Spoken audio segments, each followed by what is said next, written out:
mais a nossa âncora, o espaço onde os professores de filosofia podem discutir os problemas da filosofia, né?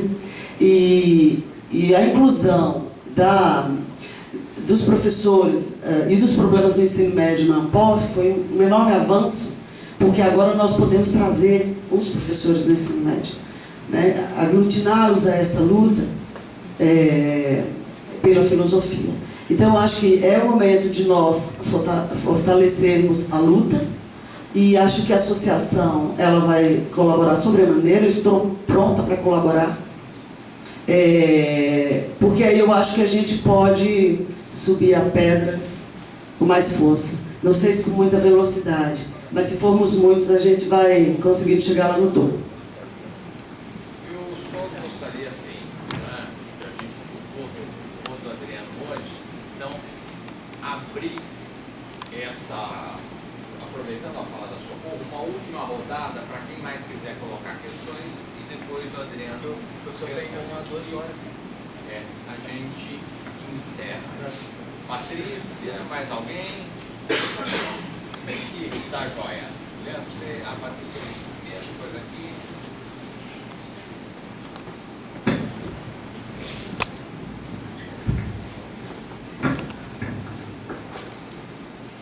Bom, eu acho que a minha questão não vai ficar longe da Maria de Socorro. Eu sou professora do ensino médio, e uma coisa que você colocou na sua fala é que na sua época tinha um livro de filosofia. Então eu acho que a filosofia no ensino médio, nós enfrentamos um problema ainda. É claro que a medida provisória não é um problema só para a filosofia, é um problema para o ensino médio, na medida que ela quer se tornar uma escola técnica e deixar as humanidades de fora. Mas pensando enquanto a filosofia no ensino médio, nós temos muito que unir a universidade com o ensino médio. Primeiro, nós temos uma LDB que nem colocados princípios rigorosos de filosofia nem estão bem colocados lá. Nós não existimos no ensino fundamental, nem em sociologia, nem em filosofia, outras áreas ocupando o nosso lugar.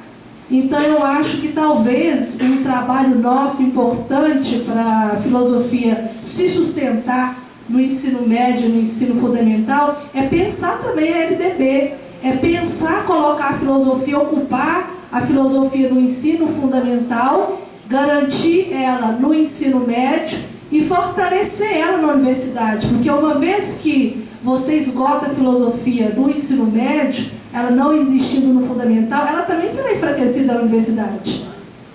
Então nós temos que fazer isso. Por que nós temos a matemática lá no pré, lá no jardim, e nós não podemos ter a filosofia, e nós não temos a sociologia?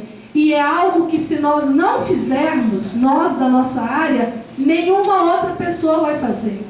Então nós não temos que preocupar o que o Cristóvão falou, qual que é a utilidade da filosofia. Quanto tempo nós estamos perguntando qual que é a utilidade da filosofia? A matemática não pergunta qual que é a utilidade dela.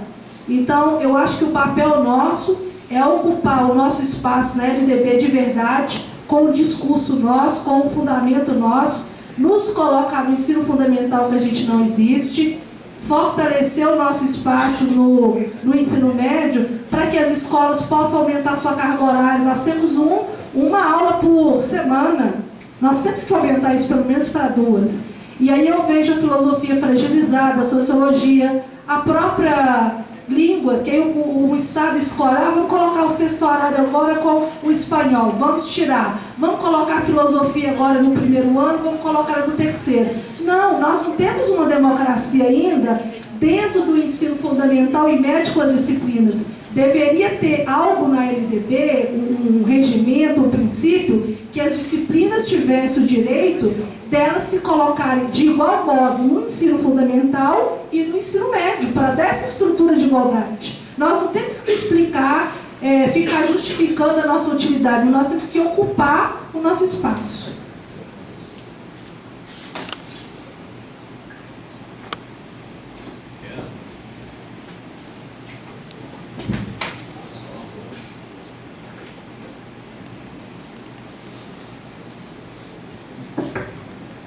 Oi, discussão ela acabou chegando no nível que... Nível não, na parte que obviamente ia chegar de abordar aquilo que em suma seria o fascismo neoliberal. Aí eu ponho o seguinte questionamento, a provocação.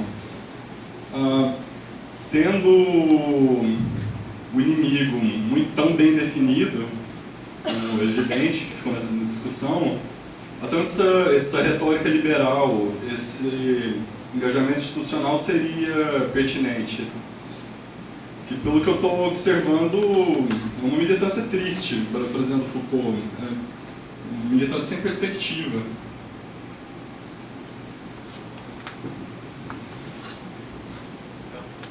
Encerrando as questões, eu passo a palavra para o Roberto. Eu vou começar pelo fim, então, pela sua pergunta. Olha, eu não acho... bom, eu não me candidataria com os custos pessoais que representam a ANPOF se eu não acreditasse que era possível fazer alguma coisa. Eu acho que uma militância triste é uma militância que só atua acreditando que vai dar certo e não acha que a luta tem valor por si mesmo.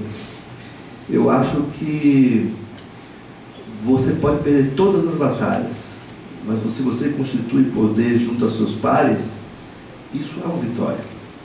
Eu acredito em política. A questão institucional é realmente complexa, mas as instituições podem ser um meio de mobilizar as pessoas a pensar certas coisas. E não necessariamente mobilizá-las para a militância ou para defender certas ideias prefixadas. Em certo sentido, toda militância em defesa daquilo que é o derrotado na história é triste mesmo. Porque você já sabe que, no geral, você perde. Não é? Agora, eu acho que essa é a militância, para falar um pouco com o Benjamin, que pode provocar rupturas. Que pode provocar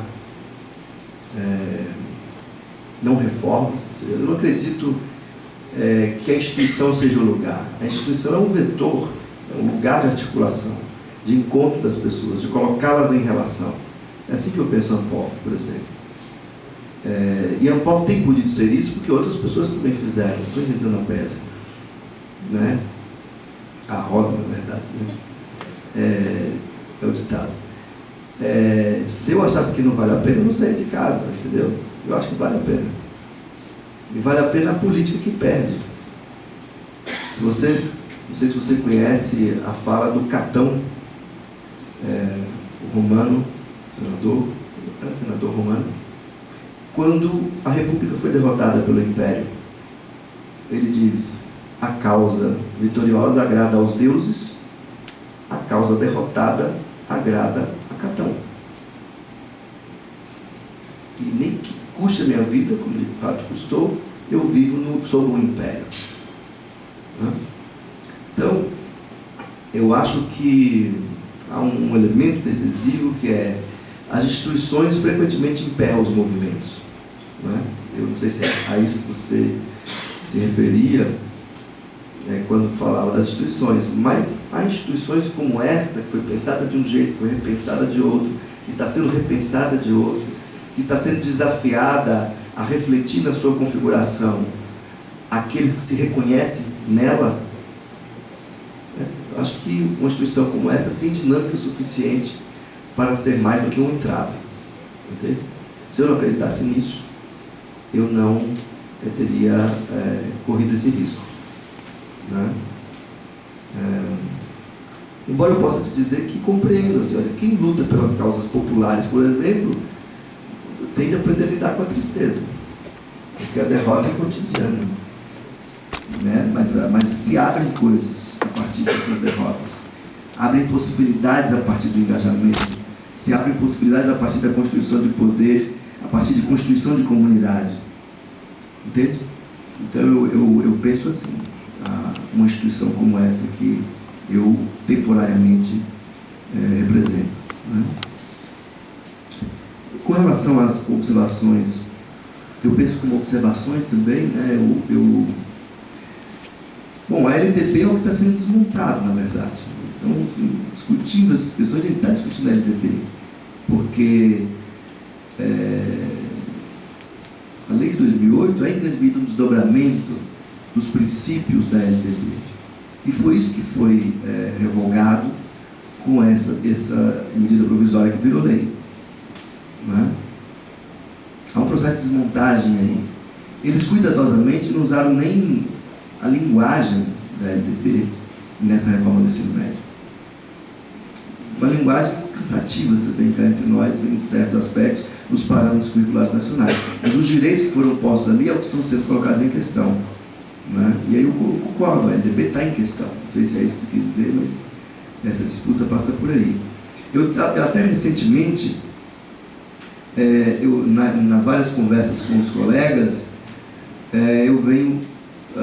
como disse aqui também um pouco mais cedo, eles não têm um projeto para a universidade a não ser cortar as nossas verbas. Eu não disse exatamente isso. Eles não têm um outro projeto. Eles querem simplesmente estabelecer um fosso entre ensino médio público e ensino superior público e, por enquanto, cortar as nossas verbas.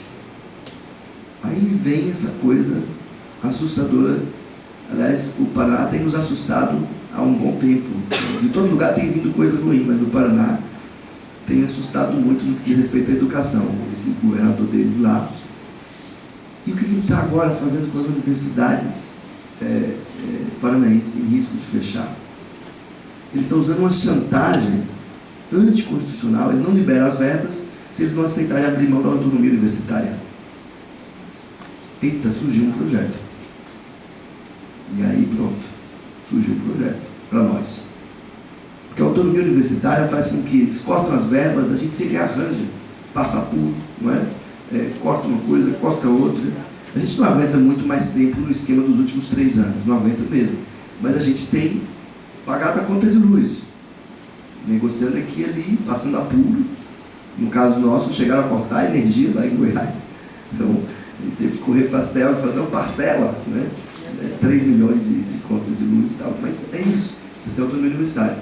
Eu temo que no Paraná esteja em jogo o projeto deles para nós, quando eles tiverem condições de mexer com a gente. Não é? Então, há um processo de desmontagem aí, né? Deliberado. Eles sabem onde mexer e o que tirar do lugar. Né? E o legado desses 2 anos aqui não vai ser brincadeira para a gente nos próximos anos. Né? Eu acho que foi um comentário, na verdade. Não é? Obrigado, senhor. Bom, eu queria acho que terminou a rodada. Quero agradecer a oportunidade, a discussão. Acho que a fala inicial, como eu disse, não era uma palestra, e a discussão permitiu a gente falar de coisas que não tinham aparecido. E aí eu concordo um pouco com o Jair também, assim, tem muito o que brigar, mas tem muito o que pensar. Não foi exatamente assim que o Jair falou, mas tem muito o que pensar. Né? E a gente, se a gente não fizer isso, bom, outras pessoas sabem fazer, mas eu imagino que seja uma tarefa precípua nossa, de nos colocar o desafio de compreendendo, não é bem a nossa arte, mas à medida que as coisas acontecem. A gente não nasceu muito talhado para isso na filosofia, não foi formado muito. Bom, mas a gente tem que aprender a fazer. Muita gente fez. Né? Então, eu agradeço a oportunidade. Lamento não ter podido participar do evento, porque eu tive compromisso ontem, vou ter amanhã. Então, vim meio assim, batendo e voltando, mas em outra ocasião espero poder demorar mais, participar, assistir as comunicações. Eu desejo uma boa sequência do evento para vocês. Muito obrigado.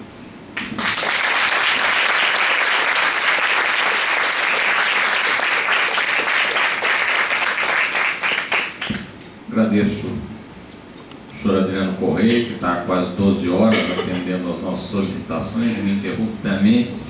Agradeço a presença aqui do corpo docente, dos alunos de graduação, de pós-graduação, Porque amanhã e sexta, né, continua a programação normal, de manhã e à noite apresentação de trabalho, à tarde os minicursos. Então, boa noite.